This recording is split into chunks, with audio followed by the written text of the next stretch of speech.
आता हे पत्ताकोबी आणि सोबत कोथिंबीर सुद्धा मी टाकून स्वच्छ धुवून घेतलेली आहे. तर आता आपण ह्याचं पीठ मळायला घेऊ.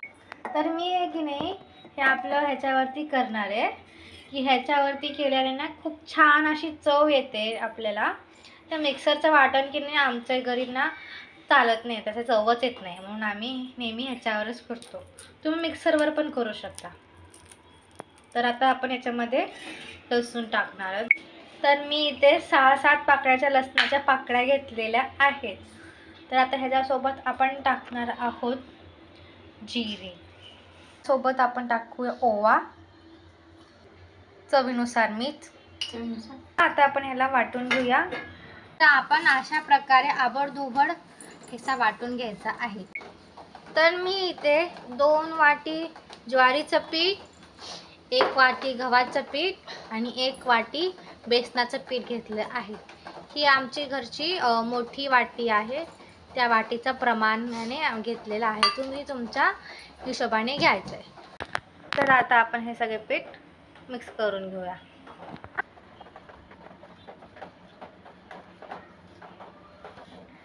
आता इथे ह्याच्यामध्ये आपण ठेचा ॲड करूया. इथे ना आमची ही मिरची आहे ना खूप तिखट असल्यामुळे मी फक्त हिरव्या मिरचीचंच करते. जर तुम्हाला जास्ती तिखट खायला आवडत असेल तर तुम्ही लाल तिखट पण टाकू शकता. एक थोडी चम्मच हळद,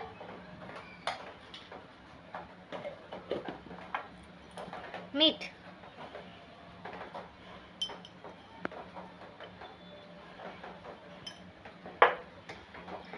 आपण ठेच्यात पण मीठ टाकलं असल्यामुळे तुम्ही जरा हिशोबानेच इथे मीठ टाकायचं आहे. तर आता आपण ह्याच्यात थोडंसं तेल टाकून घेऊन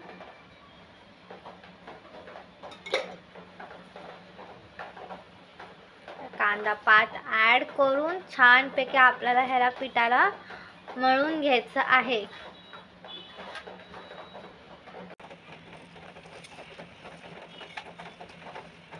तर असं छान कांद्याचं ऑलरेडी पाणी असतं, तर ते पाणी सुटेपर्यंत आपण तिंबून घ्यायचं आहे, ओलसर कांदा असल्यामुळे. जर तुम्हाला खूपच कडक वाटत असेल तर थोडं थोडं करत पाणी ॲड करायचं आहे, पण तोपर्यंत आपण कांद्याच्याच पाण्यावर तिंबणार आहोत.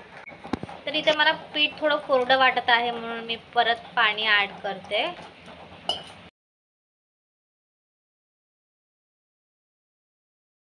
तर अशा प्रकारे आपलं हे पीठ मळून झालेलं आहे. तर मी इथे ना 1 वाटी पाणी वापरलं आणि हे असं पीठ मळून घेतलेलं आहे. हे बघा आता आपले पीठ तयार आहे. तर आपण इकडे साईडला आता तवा गरम करायला ठेवूया आणि हे धपाटे किंवा थालीपीठ म्हणा आपण ह्याला आता थापटणार आहोत. तर ह्यासाठी मी इथे ओला कपडा घेतलेला आहे. तेव्हा असं तर आपण या ओल्या कपड्यावरती करणार आहोत. तर आता आपण करायला घेऊया. तर आपल्याला असं गोल गोल गोल गोल हुंडा करून थापटून हातावर घ्यायचा आहे. तर इथे आपण ह्याच्यावर थापटणार आहोत.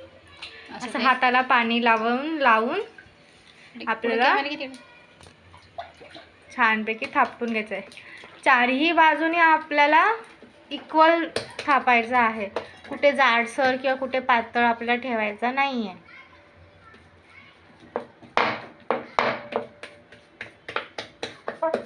गोल गोल आपल्या हाताने थापटून घेऊया.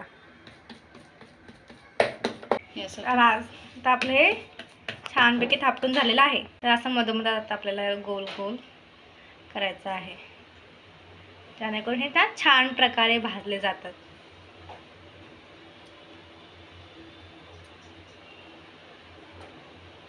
इथे मी नॉनस्टिकचा पॅन यूज केलेला आहे. आता आपण ह्याला थोडंसं तेल पसरवून घेणार. अशा प्रकारे आपल्याला तेल लावून घ्यायचं. ह्याला असं उचलायचं आहे आणि असं अगदी टाकायचं आणि अलगद असं काढायचं आहे. तर ह्याला आता दोन्ही बाजूने आपण छानरित्या भाजून घ्या. तर थोडंसं पाणी साईडला असं मारायचं, जेणेकरून हे ना मऊ लुसलुसीत होतात. असे आपण होलामध्ये तेल टाकणार आहोत.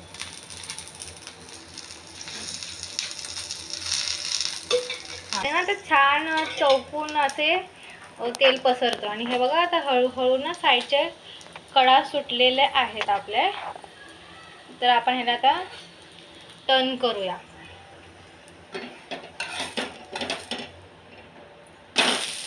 हे बघा छान असं खरपूस भाजलेला आहे आपला आता. तर आपला थालीपीठ किंवा धपाटे, आमच्याकडे धपाटे बोलतात, हे रेडी आहे. किंवा तुम्हाला पराठे पण म्हणू शकतात, कांदा पातचे पराठे. तर तुम्हाला ही रेसिपी कशी वाटली मला कमेंट सेक्शनमध्ये सांगा. लाईक करा, शेअर करा आणि चॅनलला सबस्क्राईब करायला विसरू नका. तर अशाच प्रकारे आपले हे कांदा पातचे पराठे, थालीपीठ किंवा धपाटे तयार आहेत. ही आहे माझी सोपी आणि साधी रेसिपी. तुम्हाला आवडली असेल तर लाईक, शेअर, सबस्क्राईब करायला विसरू नका. धन्यवाद.